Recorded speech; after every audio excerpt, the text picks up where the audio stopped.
Hello viewers, आप सबका मेरे चैनल सुरभि सुबोध में हार्दिक स्वागत है।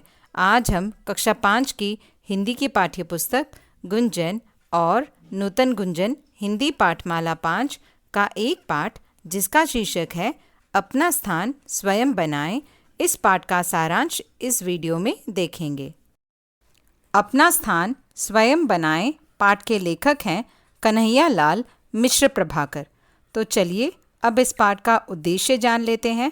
तो इस पाठ का उद्देश्य है बच्चों में नैतिक मूल्यों का विकास करना, उन्हें उन्नति के लिए लगन से कार्य करने की प्रेरणा देना, परिश्रम, कर्तव्यनिष्ठा, ईमानदारी का महत्व बताना। पाठ का मूल भाव: परिश्रम, ईमानदारी और कर्तव्यनिष्ठा ऐसे गुण हैं जो व्यक्ति को समाज में मान सम्मान दिलाते हैं। इस कहानी में भी एक युवक अपने अच्छे गुणों के कारण निजी कार्यालय के चपरासी के पद से राज्य के प्रधानमंत्री पद पर पहुंच जाता है। तो चलिए अब इस पाठ का सारांश देख लेते हैं। एक समय की बात है, एक राजा ने अपने मंत्री से कहा कि उसे एक निजी सहायक की ज़रूरत है। अगर उसे कोई अच्छा आदमी मिले तो उसे उसके पास लेकर आए। मंत्री को काफ़ी खोजने के बाद एक अच्छा युवक मिला जो एक अच्छी जगह नौकरी कर रहा था। मंत्री ने उसकी नौकरी छुड़वाकर और तरक्की का आश्वासन देकर उसे राजा के सामने पेश किया। लेकिन राजा को उसने मंत्री को जो बात कही थी वह याद नहीं रही।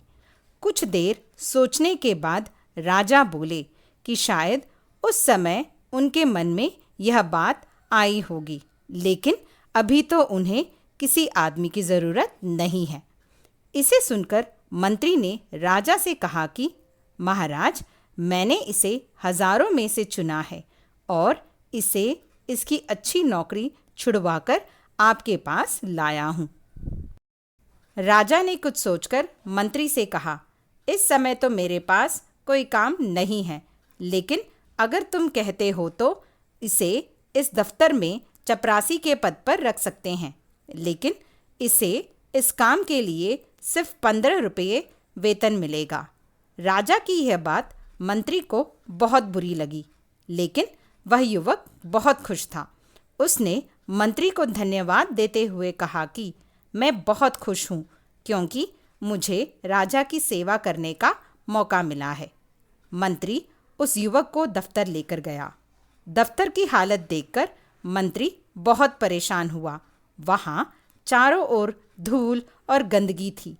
राजा कभी अपने दफ्तर नहीं जाते थे और न ही वहाँ बैठकर कोई काम किया करते थे। युवक ने कई दिनों तक दफ्तर की साफ सफाई की। उस कार्यालय में एक कमरा था जिसमें राजा को भेजे गए पत्र रखे जाते थे, जिनके लिफाफों पर सोने की पच्चीकारी और रत्न जड़े हुए थे। युवक ने उन कीमती सामानों को बेच दिया और उससे उसे पैसे मिले। उन रुपयों से युवक ने दफ्तर के लिए अच्छे फर्नीचर, चित्र आदि खरीदे। उसने अपनी मेहनत से कुछ ही दिनों में उस दफ्तर को शाही दफ्तर का रूप दे दिया। बचे हुए पैसों को उसने सरकारी खजाने में जमा कर दिया। तभी चुगलखोरों ने राजा से उसकी शिकायत की कि वह राज्य का रुपया लुटा रहा है। एक दिन राजा गुस्से में आकर उस युवक से मिलने उस दफ्तर में गए। उस दफ्तर को देखकर वे दंग रह गए। राजा ने उससे पूछा कि दफ्तर की सजावट तुमने किसके पैसे से किया है? उस युवक ने राजा को ऑफिस के कबाड़ की सारी कहानी सुनाई और यह भी बताया कि बचे हुए रुपयों को उसने सरकारी खजाने में जमा कर दिया है। राजा उस युवक से बहुत प्रसन्न हुए और उसे अपने राज्य का वित्त मंत्री बना दिया। उसके वित्त मंत्री बनने से दूसरे मंत्रियों को ईर्ष्या होने लगी, क्योंकि वह न तो बेईमानी करता था और न ही किसी मंत्री को बेईमानी करने देता था। जो भी मंत्री राजा के पास जाता वह राजा से उस युवक की शिकायत करता, जिससे कि वह राजा की नज़रों में गिर जाए। एक दिन रात को 2 बजे राजा ने अपने सेनापति को बुलाकर कहा कि हमारे सभी मंत्रियों को इसी समय वह जिस हालत में हो उन्हें उनके घरों से लाकर मेरे सामने पेश करो। कुछ ही देर में सभी मंत्री राजा के सामने थे। वित्त मंत्री को छोड़कर सभी मंत्रियों ने शराब पी रखी थी। सेनापति ने राजा को बताया कि वित्त मंत्री अपने घर में रात में जाकर खजाने का हिसाब किताब जोड़ रहे थे और बाकी मंत्री जुआ खेल रहे थे। राजा ने उस युवक से पूछा कि वह क्या हिसाब किताब कर रहा था। तब उस युवक ने कहा कि वह राजकर की पड़ताल कर रहा था। वह राजकर दूर के इलाके से आया था और उसमें 1 पैसा कम था। वह बार बार उसी को देख रहा था कि कहीं जोड़ में भूल तो नहीं हो गई या सचमुच 1 पैसा कम है। राजा ने अपनी जेब से 1 पैसा निकालकर उसकी ओर फेंककर कहा, लो, अब हिसाब ठीक कर दो और जाओ आराम करो।